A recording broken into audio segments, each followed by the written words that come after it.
Hello friends, welcome back on my channel Somi's blog. আমরা এখন চলে এসেছি রিভার সাইড রোডে। রাস্তার দুধারে সুন্দর পরিবেশ,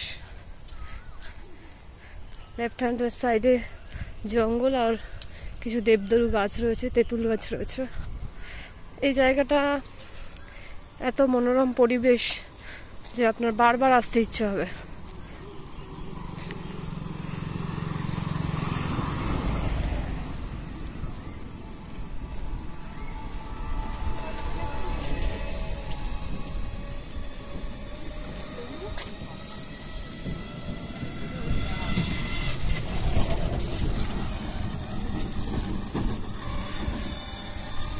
দেখতেই পাচ্ছেন রাইট সাইডে দুটো মেয়ে সেলফি তুলছে। জায়গাটা এত ব্যাকগ্রাউন্ড ভালো।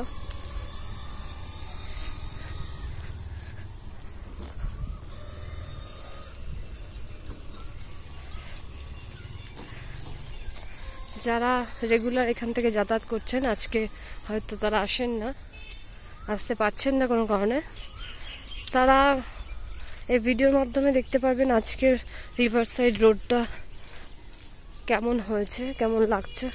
মেঘলা ওয়েদার, পাশে লম্বা লম্বা গাছ দেখুন। লেফট হ্যান্ডের সাইডে আর্মিদেরও কিছু হয়তো টেন্ট রয়েছে কিছু। খুবই সুন্দর জায়গা।